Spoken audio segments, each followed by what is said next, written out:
Hello guys, my name is Musioma Augustine. I hope you have been enjoying your week.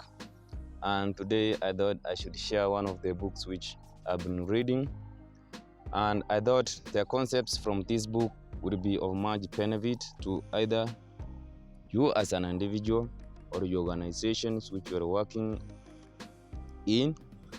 And maybe in the future it will also assist you. And the book actually talks about the 80-20 principle. I believe the author is supposed to be Peter Koch. I believe I've got that name right, but Koch, I believe that's the name which is supposed to be used there.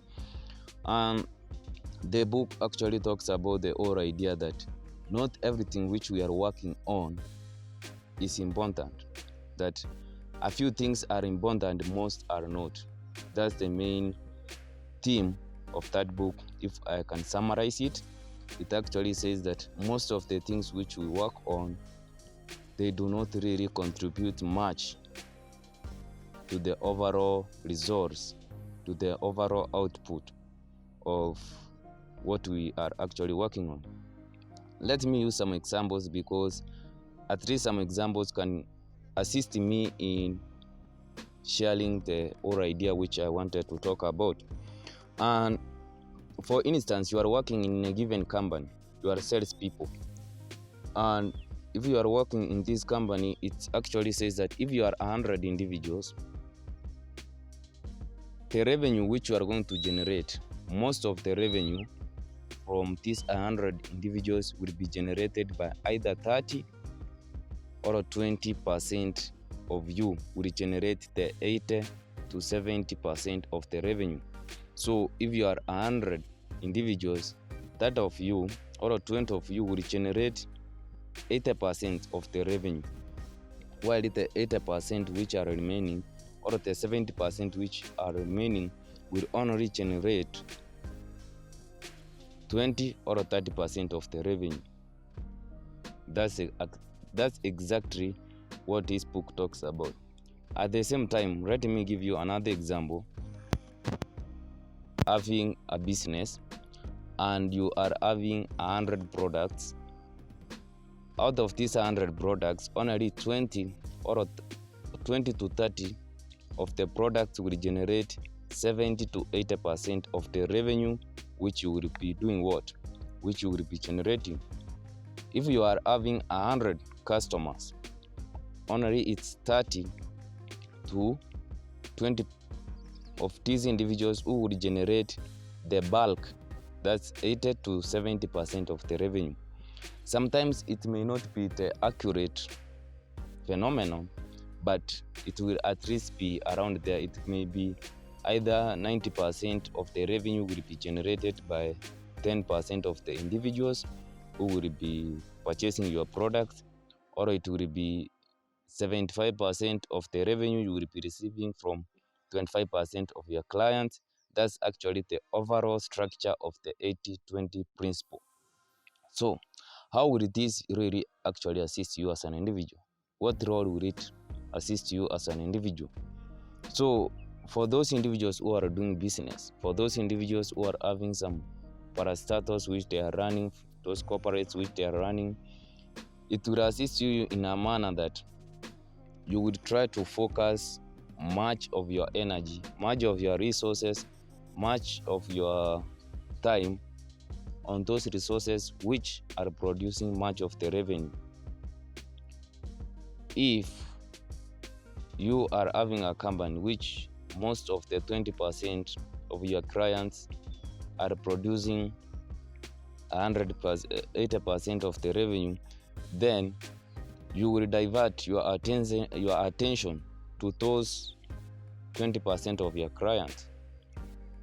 For instance, if you are in Kenya and most of your clients or most of your revenue is generated from Nairobi County, Mombasa County, and what? Kisumu County, then you should focus your resources, whether it's labor, whether it's marketing, whether it's your advancements in those counties, instead of you wasting your own resources in the rest of the 47 counties. At the same time, if your clients the old clients are the main who are generating the 80% to the 90% to 70% to 60% of the revenue, then you will focus much of your energy in maintaining those old customers while reducing the amount of resources or your salespeople who are going to look for new clients.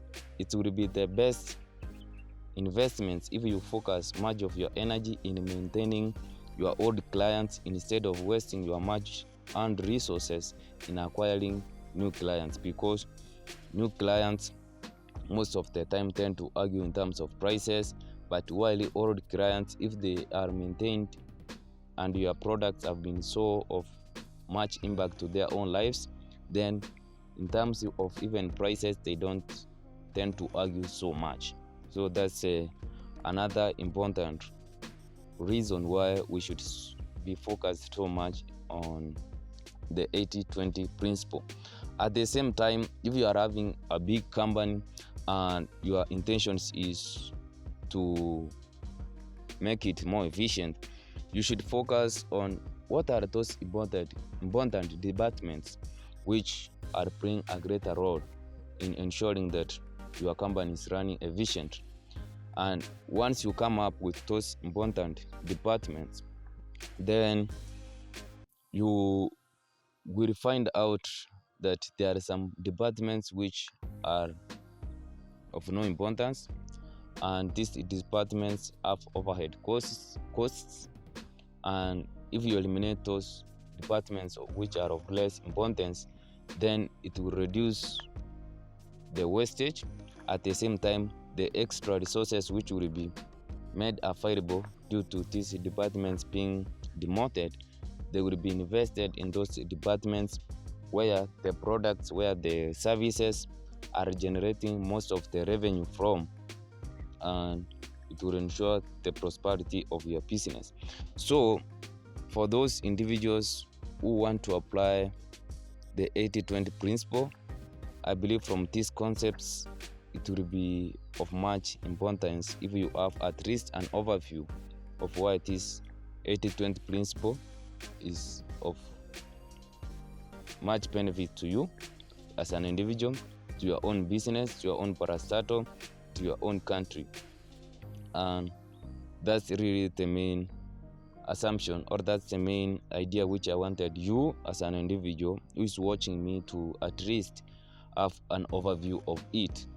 At the same time, if you have read this book, I would like you also to, at least in the comment section, leave your own perception. What are your thoughts concerning this 80-20 principle? Have you applied it in really life? Have you tried to apply it, or have you seen it somewhere being applied? And for me, I think that most of we individuals have no idea on what we should focus on. We are not aware of what we are good at, and we want to cover everything. And for me, I believe that I'm going to use the 80-20 principle in focusing on those things which I'm good at, while those things which I'm really not good at, I'm going to ignore them. And there's no reason why I should spread my own energy, my resources, probably my time, in doing everything.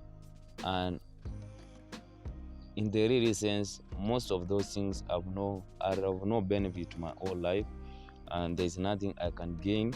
Maybe even if I may gain, I may end up wasting much of my time instead of focusing on those things which will play a greater role in my life. So that's what I've learned from this book, and I hope you as an individual, you are going also to learn something of great importance, and your life will be much better from watching this video. I hope that's my own intention, and I would like to share some of the knowledge which I kind of come across and I find of much importance to you. So my name has been Monsieur Augustine. If you haven't subscribed, just subscribe, leave your comments. What are your thoughts about my delivery today? And if I did some kind of my delivery was not of such high worth, high quality. Probably that's my own mistake, but the book is really amazing. See you in my next one. Peace.